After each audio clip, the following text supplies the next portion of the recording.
What's up with it? What's up with it? It's the Diehardfan show. I'm the people's coach, Cornelius Cole. As you can see, my tag up there for thesimshow.com. If you want to get at me, subscribe there. I'm running both shows off the Stimulate Your Mind platform. Um, Man, there's a lot of stuff to cover. I wasn't here last week, but I'm back with another show, and I'm about to get into it right now. Um, I don't know where I want to start. Uh, but I'm gonna go ahead and start knock out the Major League Baseball before I get into the meat and potatoes of the NFL and the NBA and things like that. Um, Aaron Judge seems to be at a standstill, still at 60. Hasn't hit 61 and tied the record. Hasn't broken the record. It's almost like pitchers are scared to pitch to him now, or they holding them back. I don't know what that's about, but um, it is what it is. Um, Judge, man, the thing is that he's having a good season, not a wild season by any imagination, but he might win the Triple Crown. Um, batting average, home runs, and runs batted in. He might get them all. Might be a clean sweep for him. The good news is my Yankees, the Yankees, for all the Yankee fans out there, we in, baby. But was there ever a doubt that we were going to get in? Is the thing. We're in the playoffs. Who knows how far we're going to go? But we need that World Series. Those diehard Yankee fans like myself know it's all about the World Series, baby. That's what it's about. It's about the World Series. It's not about making it there. It's about taking it to the next level, winning that thing, winning the whole thing. It's been a while. It's been a drought for us. Those that aren't accustomed to winning don't understand what a drought is, but it's a drought. Um, Especially when it comes to the Major League Baseball. Also, the Stros are going to be heavy contenders, as I've already mentioned here. So, the usual suspects, the Dodgers and the NL. It's a race for the NL East right now. Mets or Braves. I think they're both going to make the playoffs. So I already look at it like wild card or not, the Braves got a good chance of defending their crown. And that's what you want to see. You want to see the teams make it. You want to see the creme de la creme put on a performance. Um, you know, I was watching ESPN, of course. I was watching First Take.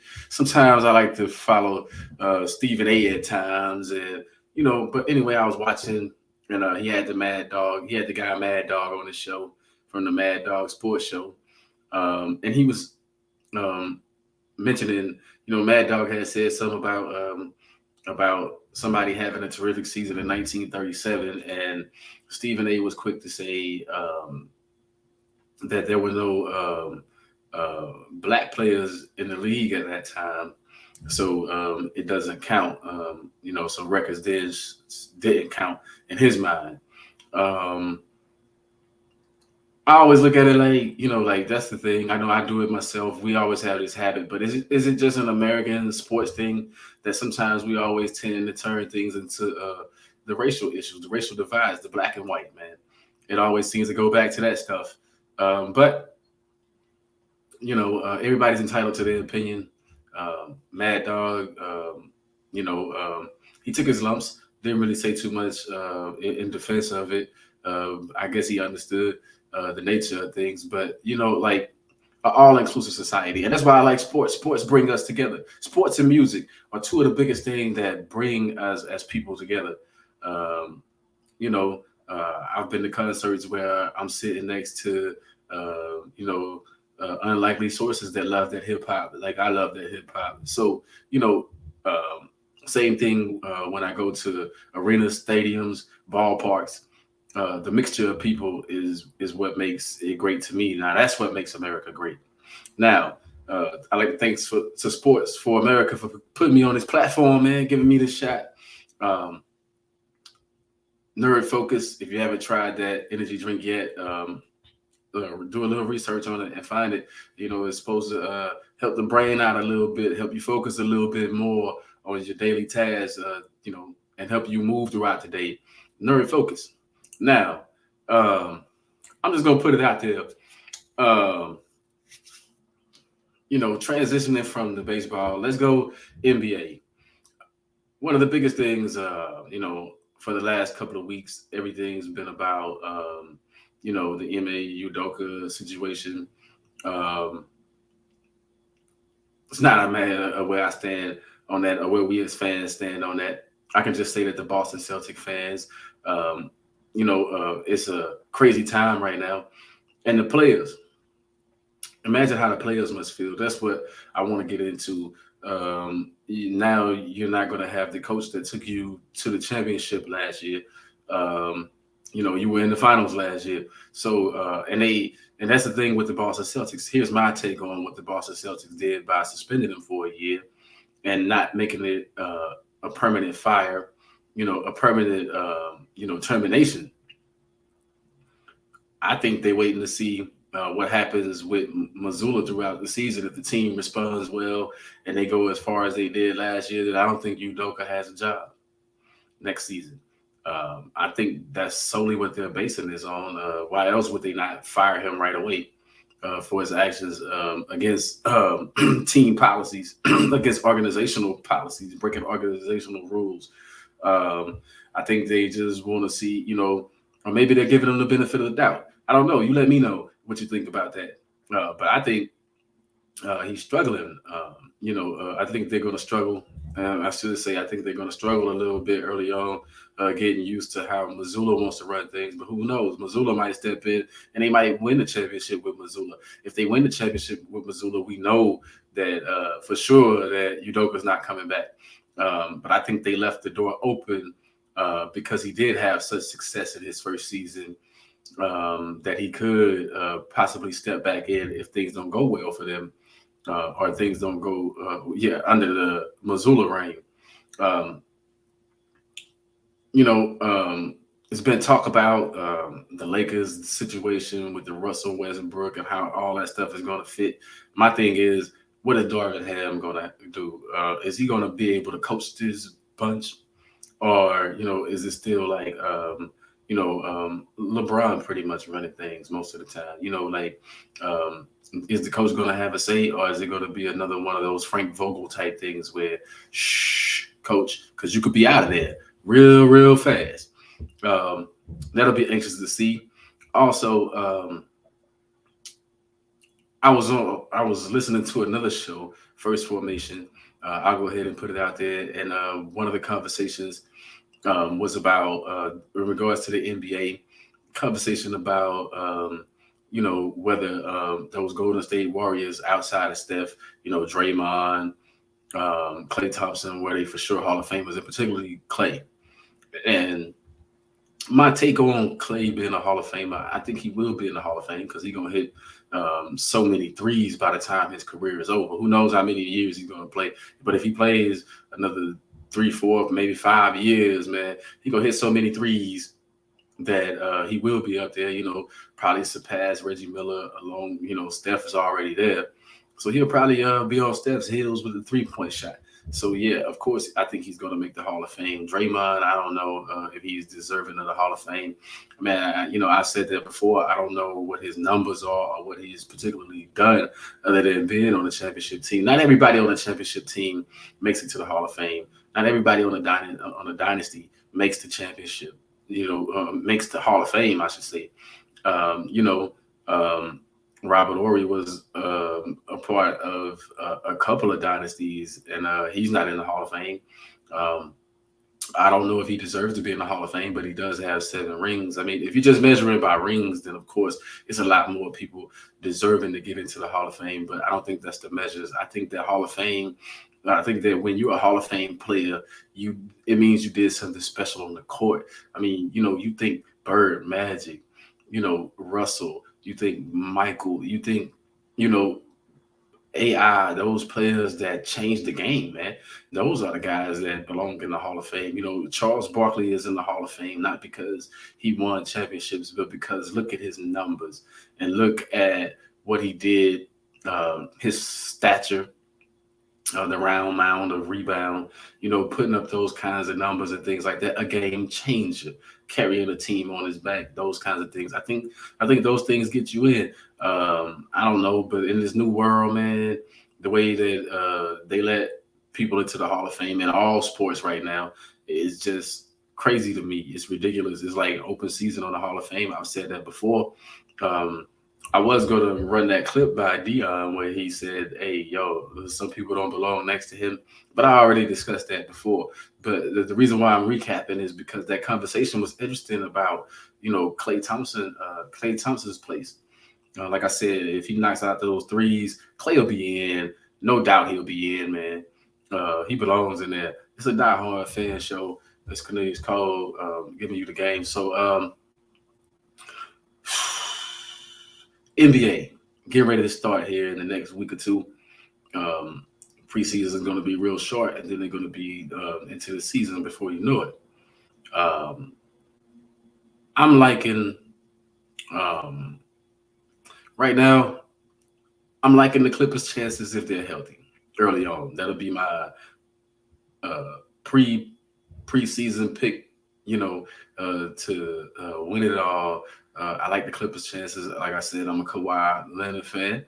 I think that if that man plays, then that man takes his team as far as he's out there, um, and I think that that'll be an interesting struggle.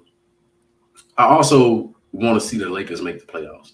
This is why I want to see them, um, get beat up by those Clippers. When the bubble that should have been the Western Conference Finals, but it never materialized because of the collapse of the Clippers. Maybe they won't have a collapse like that. Now shifting it over to the East, um, my early pick, I want to say the Bucks, but we all know that sometimes the Bucks fall short because people are just not healthy on that roster at the right time sometimes. But if the Bucks are healthy going late into the season, going into the playoffs, and they can maintain that, then I think whatever help they give Giannis can beat anybody in the East, man.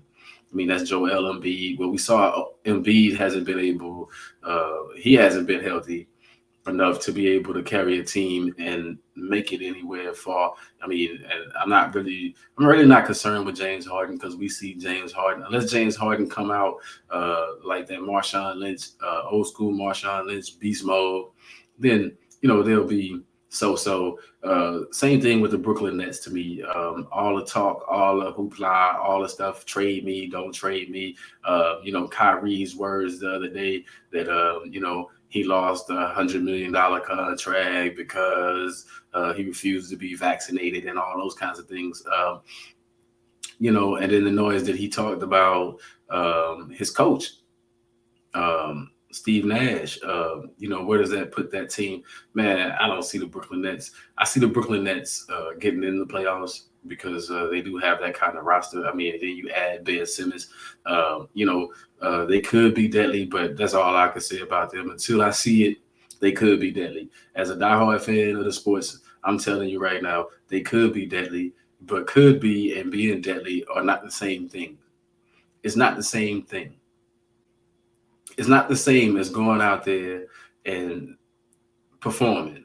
I mean, that's the thing is that these teams have to go out there and perform. The Cleveland Cavaliers look like, with the addition of Donovan Mitchell, that they gonna be a tough out in the playoffs. But like I said, a tough out. They'll be out. I don't see them really going very far in the playoffs. The Miami Heat, they can challenge because Spo is just that good of a coach.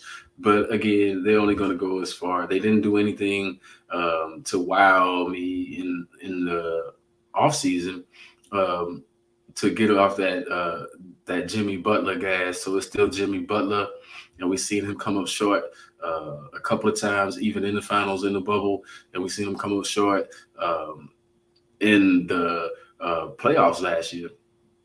So it'll probably be the same thing. He'll probably come up short again. Eastern Conference Finals, he'll probably come up short again, somewhere around there, maybe semis this time. Um, yeah, what he does, and he does a good job of coaching the bunch of guys that he has. But until you put some players on the court that can take up the slack for a player like Jimmy Butler that could hit a big shot, where the pressure's not on him, to make that decision whether to win or lose in the end of the game. Because 9 times out of 10 he's going to come up short because it's not because Jimmy Butler's not a good player, a great player in the league. It's just that I don't see him as deadly from the 3 point arc. I don't see, streaky shooters sometimes they get hot here and there, and it takes some luck sometimes, and sometimes luck just not on his side. Like luck is definitely on Kawhi's side. Luck has definitely been on some of the LeBron-led teams, the Warriors teams, whereas like people pick up the slack here and there, and people play. It's all about how you motivate your team. I would like to see Jimmy Butler do a little bit more to bring his teammates along. I know if they can't shoot, they can't shoot, and if they're not healthy, they're not healthy. That's understandable. Um, but at the same time, where you at with it? Where you at with it? I want to see better players, um, the best players, I should say, make their teams better. Notice I didn't mention the John Morant led Memphis Grizzlies. I just don't see them being a factor or being around in the end when it counts. I'm looking at the Warriors really defending their crown, but I don't see them winning at all. Like I said, as long as Kawhi is healthy, I think he's that deterrent to the Golden State Warriors if he runs into them. With the addition of John Wall, and now John Wall hasn't really been healthy. Speaking of health, but I want to see all these teams at full strength, and don't sleep on the Denver Nuggets if they come in healthy. The Denver Nuggets could be a sleeper team that could push teams, but then again,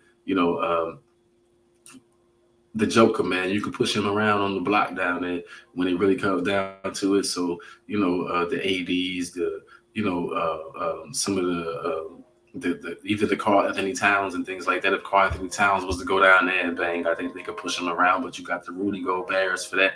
So I really don't, I don't see a Joker-led Nugget team really going that far. No matter how much firepower they have on offense, you still have to play on the other end of the court defense, man.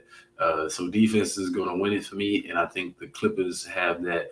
They're shored up on the perimeter. Don't know what they have under the basket, but if you could shore up the perimeter, which is where the game is won or lost these days, there's more jump shooting teams in the league than it is playing traditional post game. So they should have a good chance with all those perimeter defenders.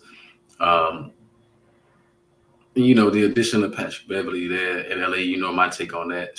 Big whoop. So anyway, um, just understanding that this NBA season is going to be interesting. One, you got up and coming teams that Detroit, Houston, teams like that with a bunch of young players that don't have many vets, that don't have many. They might surprise you. They might surprise, and don't sleep on the Pelicans. A healthy Zion could help them, but I don't think that they're built right now to challenge for the crown. They could be a tough out in the playoffs, push teams to the limit, but I don't think they're there in the same way that I don't really see Minnesota being there. It's quite a few teams that I don't really see doing too much. So who knows? I really think this season is all going to boil down to health. Like seasons in the past, I don't mention the Phoenix Suns because they've given it their best shot, and I think their window is closed. Chris Paul is only getting older. Um, Same thing can be said for LeBron, but the only difference is LeBron is this tremendous physical specimen, man. Um, and he's playing. The longevity is crazy. Chris Paul, longevity is crazy, but I just don't see Chris Paul really being a factor. We see he gets tired when it counts the most. And he's never really been there when it counts the most. That's no knock against him. That's injuries again. That's issues again. Um, but while I'm thinking about it, before I switch up and get into NFL, the things that I really want to cover as far as the NFL and stuff like that. Man, what about them Longhorns? Let me take a minute And let me just throw that random out there. It's been on my mind for a few days now. The Longhorns, after putting on such a great performance against Alabama, you turn around and you lose to Texas Tech, the Red Raiders. Now the Red Raiders always play you tough. I mean, it's a Texas thing. For those that ain't from Texas, I'm originally from Texas, so man, it's a Texas thing. I mean, those teams are gonna go after each other. We saw that with UTSA early on, you know, um, playing their tails off. But then and then the Aggies turn around and beat Arkansas. Um, that was a bit of an upset, but not like Texas Tech beating Texas after they had just played their tails off. Now, that shows you that anything can happen at any given time, people. And now Texas is, um, I don't see them getting back in the rankings anytime soon or this season. Period. There's too many good teams out there, as always. There's too many teams that earn the right to be at the top. Now, like the top five, didn't much change. Georgia's still at the top, Alabama right there. You know, I think USC moved up some spots, but they ain't in the top five. I think they're in the top 10. But Ohio State, Michigan, those teams. It seems to be a Big Ten SEC thing right now going on. So you're probably looking at unless those teams start knocking each other off, or there's an upset somewhere along the lines, unexpected upset somewhere along the lines. Then early on you're looking at those four teams pretty much doing their thing, getting in there, and then I always got to give props where props are due. Nick Saban. I don't think enough is said about what he does with those young men down there in Alabama.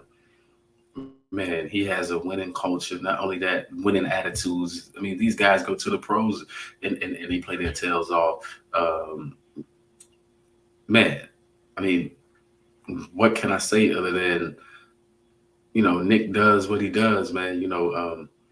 Um, he puts people in position to win.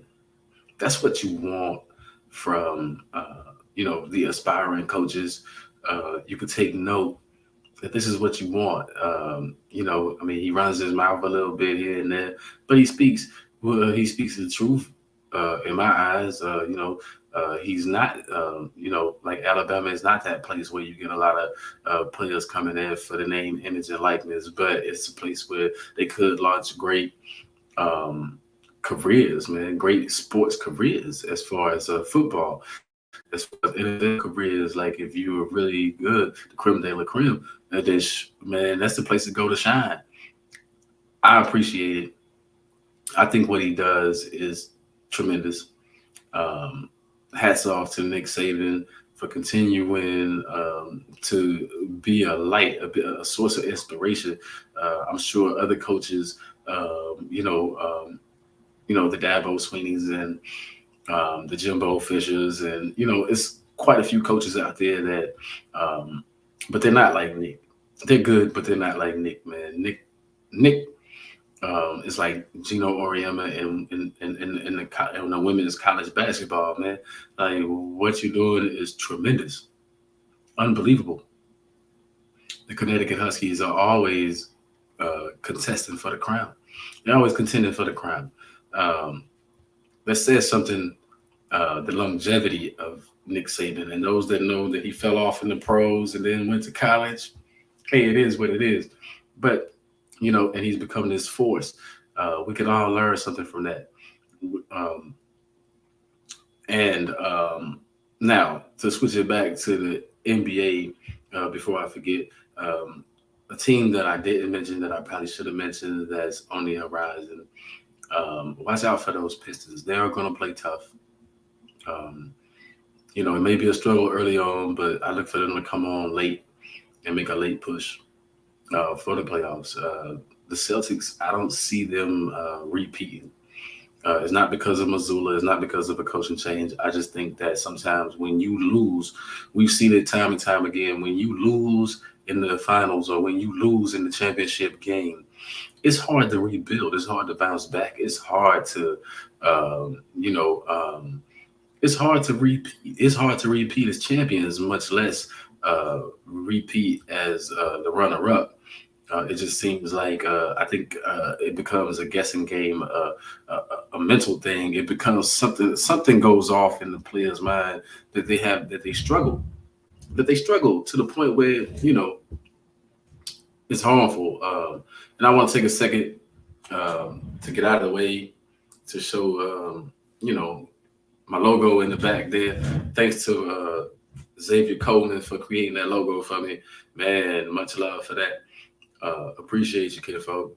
Um, now, sitting here thinking for a second, um, the NBA, it comes with so many different parodies every season, like who's healthy, who's not, like who's contending. I want to say this about one of the greatest coaches ever, Popovich, Greg Popovich. Um, if the San Antonio Spurs, I know they're young. We've made all the excuses, but he's been good with talent before. But if they don't do anything this year, I think Greg Popovich may want to think about just hanging it up. It seems like he's lost his luster since Kawhi's left. I won't say since Tim Duncan and Ginobili left or Parker left. I won't even put it on them. I put it on Kawhi when like because he had something cooking with Kawhi, but he hasn't had anything cooking since. And someone so great, we shouldn't have to make excuses about they're going through a rebuild, the team is young.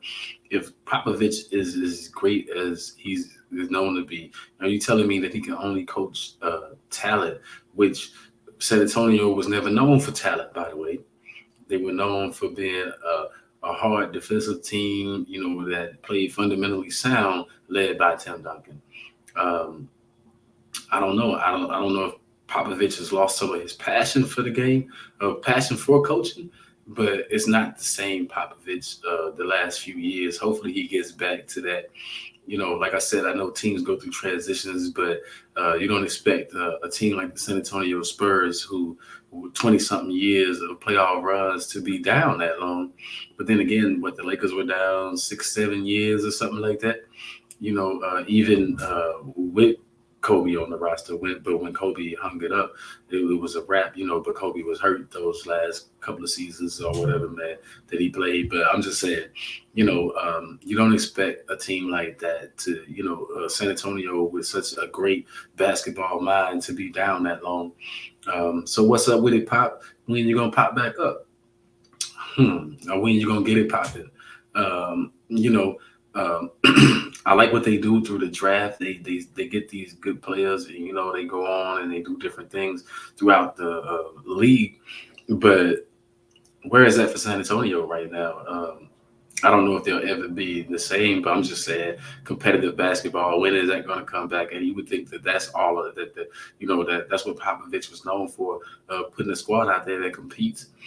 Um, he got a bunch of rollover cats right now, so hopefully they bounce back. Hopefully, they're at least challenging. I know only a certain amount of teams can make the playoffs. 10 teams, with the play-in games, 10 teams. So maybe he can challenge 11, 10, something.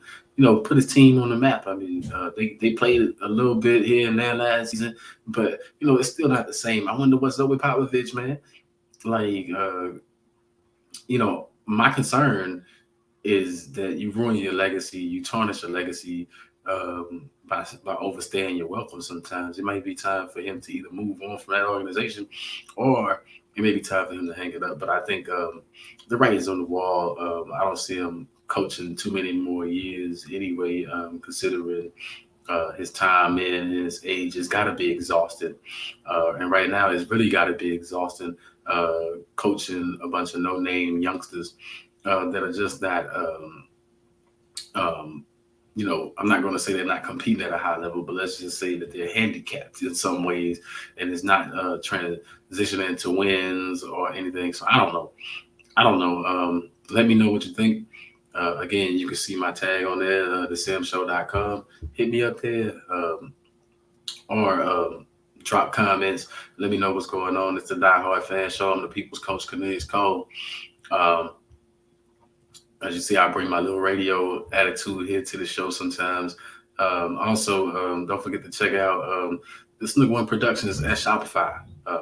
Great t-shirts, like I said, the logo shirts for sale there. As I get ready to get into what I really want to talk about now, um, in all sports, there's a problem. Fundamentals are lacking all the way across the board. Um, I didn't have a show last week, but that was going to be my topic for last week's show. Fundamentals. Fundamentals. Um, I watch college football.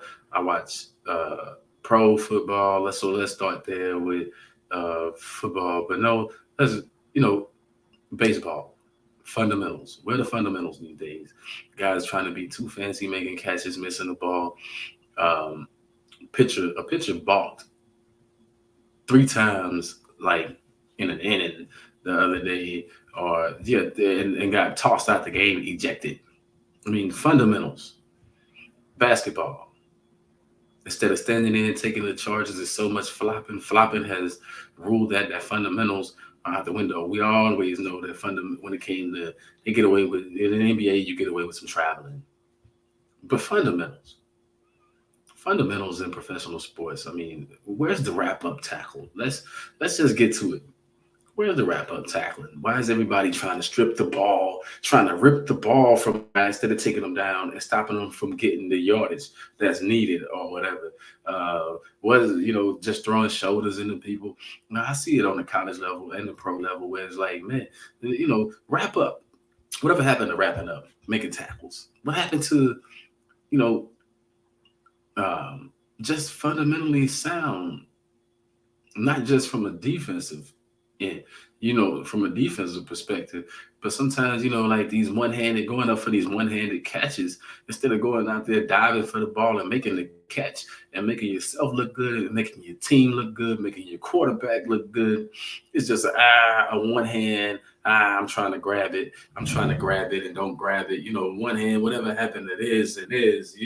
Diving for the ball. I mean, all that stuff is, it's like too much showboating, in my opinion, sometimes that takes away from the fundamentals, and too much going for the big play when you can make the simple play sometimes. Sometimes stopping the guy right where he stands keeps him from getting the yardage for a first down or a touchdown, or it could be a potential game changer. You never know what could happen if you stop him right there. Instead of going for the ball, a guy breaks on a run, defender catches up with him, and he's trying to strip the dang on ball. It's like, why are you trying to strip the ball? Stop trying to strip the damn ball and make the tackle. Make the tackle. I saw a lot of that, even though it was defensive games pretty much Sunday, this past Sunday, I still saw a lot of lack of fundamentals in games. Lack of focus, lack of concentration. My Cowboys, let's go there. As a Dallas Cowboy fan, as a diehard Dallas Cowboy fan, people talk all that noise, but there we are with Cooper Rush as the quarterback in the thick of things. And I don't see a quarterback battle between Dak or Cooper. We know it's Dak's team, but I'm just glad that Cooper is proven himself to be, so far, a formidable backup. That's what you want your backup to do, come in and, and not just go through the motions, but actually help you win games or not lose games. And the defense of the Cowboys is carrying the team right now, but Cooper's doing enough to eke out wins, to get wins, and that's all you can expect from your backup quarterback. I don't think a lot of teams, I think I said that before, I don't think a lot of teams have that. I didn't know that we had that. I didn't know Cooper Rush, but it's only 2 games. I mean, if he's going to play an extended period, then, I hope he keeps with that philosophy. I hope he doesn't get the big head. And I'm not worried about what Jerry Jones says. Jerry Jones, the man. But, when it comes to marketing, a great salesman, man, great owner, in my opinion. Rise for his players and stuff like that. But, trying to stir up quarterback controversy. I really don't see that as a problem. We all know that they paid Dak enough money to make sure that whenever he's well enough to go back in the game, he's going back in the game. But with Cooper playing as well, it just means that he doesn't have to rush. He doesn't have to rush himself back. He doesn't have to, be in a hurry to try to heal that thumb. He can let his thumb heal, and he can take his time as long as Cooper's performing the way that he's performing. We know. With the guaranteed money now, that's what it allows players to do. It allows you to not rush yourself back to try to play to reach certain incentives or certain spikes in your contract. Now it allows you to, sit back and heal for real, and that's what happens. And speaking of that, um, I don't know if Tua had a concussion or not um, Sunday, but it looked like it. It looked like it. Um, and I don't know, he went through the so-called concussion protocols, but it seemed like the same old NFL to me because he was back out there in no time. Even after he was stumbling, like he had been, like he had went a few rounds with Floyd or something. The way he was staggering around, man. I hope he's all right. I hope he's being real that it was a back injury and not because it looked like a head injury. But you know. That's what we're here for as fans, man. Sometimes we here to judge as well. We're here to see what happens, and big ups to Miami. I didn't expect him. I'm not a Tua fan. I didn't think Tua would play this well. Hey, you heard me say it. I didn't think Tua was that guy, but he's actually holding them in there. Now, let's not forget, he didn't have a spectacular game against the Buffalo Bills, but he did well enough to win. And that's all you want is to win. It's about the W's. So I got to give Miami their props early on, 3-0, undefeated, winning. And as much as it pains me, I got to give the Eagles their props for being 3-0. Um, but sacking Carson Wentz 9 times, man, 9 sacks. Joe Burrow went through that in a playoff game, but to see the Eagles do it, I didn't know that their defense was that good or whatever. Especially after giving up 30 something points to the Detroit Lions. We seen what they did. They held a Minnesota offense that can be very potent. They shut that offense down. So their defense is rounding up, catching up with their offense, I guess, because Jalen Hurts is playing, but everybody's acting like Jalen Hurts is, he doesn't have that many throwing touchdowns. I'm just gonna put that out there. He's mostly doing a lot of the damage when it comes to touchdowns with his legs. I mean, I don't care how you get it done. A W is a W. That's my philosophy as a fan of the game. But I'm just saying he's going to be in the MVP conversation. But so I want to see teams put the pressure on Jalen Hurts to throw the ball instead of letting him have his choice of running it and throwing it. Take away one of those devices, and then let's see what Jalen Hurts has on it. Teams have yet to do that. The 3 teams that they face have yet to do that. Consistently, they have done it somewhat in the second half of games where the Eagles have struggled to score. But we'll see how everything pops, man. We'll see, in the coming weeks, we're going to see what teams really have on it. And, man, the Denver Broncos, 11-10 win, a win's a win. But Russell Wilson ain't looking so good out there. I mean, he's not looking good. I thought he would at least look decent. I said the Broncos weren't really going to go far, but at the same time, I thought that they would play better than. But, it comes down. First, it was coaching decisions, making bad decisions. And now it's just the players. I mean, Russell doesn't trust his receivers yet. Apparently, he's holding on to the ball a long period of time. And then receivers aren't catching the ball, man. You can't catch the ball too. Like they ain't catching the ball out there, man. You know what I'm saying? Which brings me to what I told everybody: look at those Raiders. Those people that are so hot on the Las Vegas Raiders. Now, if they turn it around, then shame on me. But right now, they don't look that great. They never did look that impressive to me. Anyway. Derek Carr is just a middle of the pack quarterback, and everybody's starting to see that. And it's not just Carr. I can't put all the emphasis on Carr. It's Josh McDaniels again. He wasn't a good coach his first time around, and he's proven not to be a good coach this time around. I mean, you have to look at it. Maybe he's just not built to be a head coach. I mean, with all that firepower that they have on offense, They should be blowing teams out of the water, but defense has to step up as well. Uh, lots of blown coverage with them. Um, when the game matters the most, even. And not only that, it seems like they always trying to play. You can't keep playing from behind. Your defense got to shut somebody down. You can't keep playing from behind and expect them to win. Lovey Smith has the Houston Texans, man. The Houston Texans, even though their record doesn't reflect it, they're playing some defense. The Chicago Bears with a 2-1 record. Justin Fields, he's not looking that great either, man. But like I said, a win's a win. Same thing applies to him and the Broncos. The Bears and the Broncos, they're in the same boat. Your defense is keeping it close. You have a chance to win it in the end, no matter how ugly the game looks. Hey, if you got to get ugly wins, get ugly wins. Whatever it takes to win. That would be my philosophy. So for those fans, man, keep rooting for your team because your team hanging in there. And somehow they're getting it done. Now, the San Francisco 49ers, I'm high on Jimmy G. I think that they can't win without Jimmy G. But right now, it seems like, what I'm saying, they can't win with Jimmy G if he keeps playing the way that he played in that last game. I put a lot of emphasis on Jimmy G. I know the coach tried to take some pressure off of him and say that it was his fault. But now, quarterback got to know, man, when I'm in the end zone, you only got so many you only got so much room back there, especially when you're in the shotgun. You already know. So mishaps like that cost your team, and that safety was the difference in the game. I mean, imagine take away those 2 points, they lost 11-10. They win the game 10-9 if he doesn't do that, in my opinion. If he doesn't, step out of bounds, make that mistake, it's good for his coach for trying to say I shouldn't have called that play. But that's just a coach's fancy way of saying, man, taking the heat off a player that should know where he is on the field. You want receivers to be aware when they're trying to get to the sticks. You want keep their feet in bounds and things like that. The same should apply to quarterbacks. That was poor quarterback IQ right there by Jimmy G. But it happens in games. Mistakes happen, and that just happened to be a costly mistake that cost him the game. And the Giants, man, hopefully Sterling Shepard, will recover. I know he's out for the season. But the Giants, I don't know. They had me a little nervous. The Giants look better than they have in a couple of years, in my opinion, a few years, in my opinion. They came with it,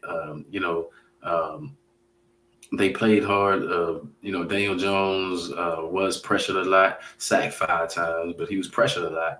And man, D. Lawrence, what about D. Lawrence, man? It's D. Lawrence and Michael Parsons, man. Like, if you're going to try to stop Michael Parsons, then you letting D. Lawrence get one-on-one. And that's proven to be not a good thing. So, I'm anxious to see what the Cowboys defense can accomplish, man. They may set a record they may set a season sack record or something. You never know. If they keep on the clips of their own, D. Lawrence with the 3 sacks, man, impressive stuff. Diggs getting that interception though. How about that interception? That was great. But I'm looking forward to see what we do against the Commanders, and that's the thing right there. We cannot get into that setup to where we think that we have it all. That's a trap game right there because we know the Commanders. They don't like us. We don't like them. That could be potentially explosive. But I want to see us go into that game with the mentality that it's a must-win. But let's not get carried away. Let's go out there, do our thing and win that game because it's a scary game for me because it's a division rivalry. And, those divisional rivals, man, sometimes they play you to the tooth and nail. They play you to the bone. They take you deep, man. It takes a lot to win sometimes. I mean, because it is a divisional opponent. So, I wouldn't put that past anybody, but, real swift, what other game? Oh, the Chiefs, man. The Chiefs and the Colts. I mean, real quick, I want to say Lamar Jackson is the truth, and he's going to earn whatever money is given to him by the time the season's over with, as long as he stays healthy. Now, the Chiefs. If you're a Chiefs fan, you shouldn't really make a big deal about them losing to the Indianapolis Colts, just because it was a struggle of a game, and sometimes you're gonna have some bad games. Nobody said the Chiefs were gonna go undefeated, but remember, so they're gonna lose 3 or 4 games throughout the season, and it's probably gonna look like that somewhat sometimes. When you're trying out your offense and you're trying, you implemented new receivers, you implemented new stuff. Sometimes things are just not gonna go the way, and the other team's defense is gonna step up. The other team has good players too. Big shout out to the special teams of Indianapolis for capitalizing on the mistakes, and also, thumbs down, fire the kicker, man. I know the kicker is hurt. Buckner or whatever his name is, Bucker is hurt. So he's injured, so they're waiting on him to come back. But man, this guy that you had out there was horrible. I mean, he missed field goals that he definitely should have made in the game. An extra point that he missed, and then a couple of field goals that could have, that Kansas City would have won the game if it wasn't for the special teams. But um, give Indianapolis Colts defense a lot of credit for keeping Mahomes them out of the end zone and keeping the game close. And Matt Ryan getting a win in a Colts uniform. Man, but I don't know, Matt don't look good out there to me, people. Matt look like he ducking from his own shadow out there. Like Matt don't want to get hit out there, man. Yeah, Matty Ice don't look too comfortable out there. Hopefully, Mac Jones have a speedy recovery. With he's going to look like he's going to be out sometime. That's going to hurt New England. And remember, I picked New England to be in the playoffs early on. I thought that no doubt Belichick would have something to work with, but now he's got to lean on Brian Hoyer, and they weren't looking that good with Mac Jones. So who knows what's going to happen? Perhaps it's time for Belichick to think about switching organizations or hanging it up as well. Um, I wouldn't give up on Bill just yet, though, because I think Bill, a great mind like his, but I don't know about him. You know, I said early on that they would be fine with him being the offensive coordinator, but it does. I mean, you never know. Right now, he doesn't look that impressive as the offensive coordinator. Um, I mean, even though they were showing some signs against Baltimore, but and you can't put the 3 interceptions on the coach. That's definitely on the players out there on the field. That's definitely a quarterback thing. But it was costly, and some of these teams, I think they're getting away from running the ball when they should run the ball, which takes me to Tampa Bay. The Bucks, man, the Bucks, yeah, the Bucks, man. Um, the Bucks. All I can say about the Bucks is wow, wow. That struggle of the game. I mean, it was a great defensive game against the Packers.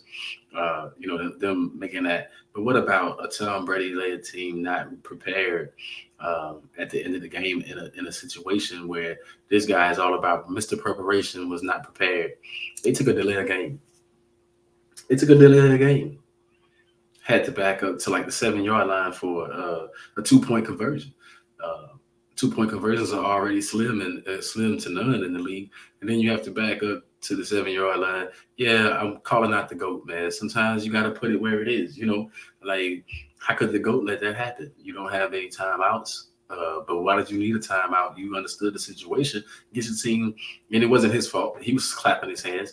It was the center, no doubt. The center hasn't been out there, but no excuses on a team that has the GOAT. That should not happen. That should not happen at all. Um, but we saw it a couple of times, and I don't understand that rule. I think when the clock is zero, is zero. They're talking about it's still a beat or this extra whatever's and all that.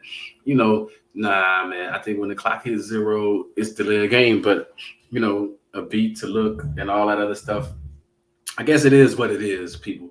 Um, but and what about the Saints? Jameis Winston, he's let me down, man. Jameis Winston has been a letdown. I didn't think he was going to. This was like he's going back in time to his Tampa Bay days, throwing all those picks, man. Just throwing the ball to the other team. If you want to play for the other team, just say I want to play for the other team. Suit up for the other team instead of throwing them the ball all the time. I mean, come on, Jameis, do better than that. All of those weapons you have out there, you can't get the ball to a Saints to somebody in a Saints uniform. Come on, man. You know, to me that's ridiculous. You got to get your game together, man. Pick yourself up, bro, because that ain't right. Just playing straight trash out there, looking like straight trash. So Looking at the schedule, for this coming week, you got the Dolphins and the Bengals tomorrow. Now, I picked the upset. I picked the upset earlier, and I'm going to stick with that pick. I think the Bengals are going to win that game by a point. I think it's going to be like 21-20 or 31-30 or something like that. 28-27, somewhere in there. It's going to be something by like a point. They're going to win in this game. I think the Bengals are up against the ropes. I think, Miami's feeling themselves a little bit. Tyreek Hill is constantly talking noise here and there. I think the Bengals have more. The Bengals have more to lose in this game. The Dolphins, so if the Dolphins slip on a Thursday night game, it's not going to hurt them position wise. Um, After them beating the Buffalo Bills, the Buffalo Bills, who had over 500 and something yards, by the way, and still lost a game. How do you put up that much yardage and then don't put up that many points to win a game? Yeah, so those yards were just fluff. Anyway, um, and lots of turnovers this past weekend. Man, clean it up with turnovers. Team had a team with a lot of turnovers. And a lot of drop passes. Let's not forget CeeDee Lamb dropped that pass, and he made up for it with a one-hand catch in the end zone. But I'm not impressed. The catch was impressive. Don't get me wrong. But I rather like the game was close, and it didn't have to be if you think about it. If you make that catch early on, so moving along from last week, man, let's look at it. Like I said, I picked the Bengals over the Dolphins. I'm going to take in that Saints Vikings game.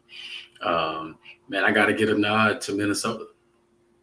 I think the Saints defense will keep the game competitive, but the way Jameis Winston is throwing the ball to the other team, and let's not slip. We know Kirk Cousins will do the same thing, so I'm expecting a few turnovers in the game, but I still give the win to the Vikings. The Lions Seahawks game, and that's an interesting game. The poor Lions, man. The Lions let the Minnesota come back on them and win that game. In the end, they haven't figured out how to win games yet. And I think just because of that, I know they got a good chance against the Seahawks. The Seahawks aren't really working with much, but I'm going to give the Seahawks the nod, and this is why. Pete Carroll. I like his chances against the Lions, and the Jets Steelers, man. If Pittsburgh loses to the Jets, then I don't know what Tomlin's waiting on to make the quarterback switch already. I was riding with Mitch Trubisky. Maybe you give Trubisky one more shot, but man, I think Pickett's the way to go. Um, you know, you cannot afford if you're Pittsburgh, you cannot justify losing to the Jets. So I'm taking Pittsburgh. But in that Bears Giants game, that's going to be an interesting game. We saw the G-men, man. They can play some ball, man. The Giants can play some ball right now. But uh, I'm going to say that Dallas has shown a weakness to them with the pressures. So I'm going to go. I'm going to take Justin Fields over Daniel Jones in that game. I'm going to go to Bears. Titans Colts. Um, whew, I know Indy just won a game, but I'm gonna go. I'm gonna go Titans. I'm gonna go Titans, and this is why they supposed to be challenging for the crown. They supposed to be this playoff juggernaut. Making a Super Bowl run. So I'm gonna go Titans in that one. We'll see what they do. Chargers, Texans. Oh man, if the Chargers can't beat the Texans, I'm going for the Texans in that game. Yes, Houston. I'm not a Houston fan, and I can't believe I'm saying it. Even though I'm from Houston, I'm not a Houston Texan. I'm not a fan of the organization, but I like their chances against the Chargers right now. I think it's something really wrong with Herbert right now. So I think you pounce on that. If he playing with broken ribs, you break him some more. I mean, that's not saying anything ill, but I'm just saying, like you keep playing the game. I don't mean to break his ribs, but I mean, like he's injured, so you attack their weakness right now, and so I like the Texans' chance. Um, Browns, Falcons, um, Mariota. I'm going to go with the Falcons in that game. Mariota over Brissett. Enough said right there. Commanders and Cowboys. Of course, I'm riding with my Cowboys, but like I said, it could be one of those trap games. Let's not sleep. Let's come out and handle business. As long as the Cowboys come out to handle business, we should win that game. But we know how Carson Wentz plays against the Cowboys too. He's broken our hearts a couple of times. So let's not sleep on that. Eagles Jaguars. Now that's an interesting game right there. The Jags are up and coming. The Eagles are undefeated. Um, and just because the Eagles are in my division, I'm going for the Jaguars. I also think that Peterson, his return, I don't think he left the Eagles under the greatest of circumstances. So I think that he's going to come to say, hey, my new team can do this. I think he's going to come with it. He's going to have the Jaguars ready. So it's not going to be just an easy win for the Eagles. I think the Jaguars get a win by like 3. Um, Bills, Ravens. Ooh, Lamar and Josh Allen. Those are the teams that you want to see. That's probably the game of the week right there. Bills and Ravens. So man, that's going to be a tough one to pick. But I gotta pick somebody, man. You gotta ride with somebody. I like what the Bills were doing early, but I'm going to take Lamar in that game. I think Lamar is going to show up to show off why he's an MVP front runner. And I still, I don't know if the Bills can keep putting up those crazy numbers offensively. Um, Panthers, Cardinals. Man, the Cardinals are sorry this year. um, but I think I'm going to go Cardinals over the Panthers. I think that they right their ship, so to speak, in that game. Broncos, Raiders. The AFC West. Um, Two teams that are surely struggling. But I think the Broncos. I'm going to take the Broncos over the Raiders. I say the Raiders come out they stay over. I say the Raiders stay over. Patriots, Packers. I'm definitely taking the Packers in that game with no Mac Jones. There's no need. Brian Hoyer against Aaron Rodgers. We know how that's going to go. I'm taking Aaron Rodgers in that game. Chiefs, Bucks. Another game. Now, that game is going to be a tough one on Sunday night. I'm looking for another defensive war, but right now, the way the Buccaneers have been playing, man, I'm going to give the Chiefs the edge in that game. And to me, it has nothing to do with what happened to them in the Super Bowl a few years ago. But I just think that they're a little bit better, man, than the Bucks right now. Um, Even if Brady has Mike Evans back, what about Julio? He really has no definitive targets to throw to. Um, I would have liked to have seen Cole Beasley more last Sunday, by the way. I know he doesn't know the full playbook, but man, tell him run option routes. You might get more out of it. Um, so I'm taking the Chiefs. Rams, 49ers. Man. Rams, 49ers. The Rams should have the edge in that game, but because these teams always play each other tough, and remember, the Rams don't really do well against the 49ers, it's hard not to pick the 49ers, but I'm going to pick the Rams. I'm going to say the Rams get it done. Um, and that's the Monday night game, Rams and 49ers right there. So, what I'm looking at is impressive, you know. Um, it's been so far. It's been interesting to watch the NFL this season, to see the teams that you didn't expect, like the Jaguars. Nobody expected them to be as tough as they are. I know. I said they possibly could be, and we would have to wait and see. But it looks like Peterson. The season's not over yet, but it looks like he at least has them competing, and they could possibly come out of the way the AFC South is being played right now. They could possibly win the AFC South. But before I get out of here, I want to say thanks again to Sports for America for putting me on. Don't forget to check out the Nerd Focus, that energy drink for the mind, man. Help you focus a little bit more, man. Help you, help you do your thing throughout the day. Give you that little boost that you need. Also, I want to promote my show again, the Sim Show. That's the Stimulate Your Mind show every Tuesday. iHeartRadio, Tuned In, Radio, Apple Music. 5:30 p.m. Eastern, 4:30 Central. Check me out there where, I just drop interesting topics or bounce around topics and give people the game. It's the people's coach, yours truly, Cornelius Cole. Also, check out my clothes, man. You know, it's the Diehardfan show. You know, support a bruh. I appreciate all the support that I have been getting. Uh, Lots of love to those that tune in, and also um, be safe out there, people. It's a crazy world, which I didn't even get to Miles Garrett's car accident. Pray that the brother's all right and that things turn out well for him. You all enjoy the rest of your Wednesday, and remember, tomorrow night's football night.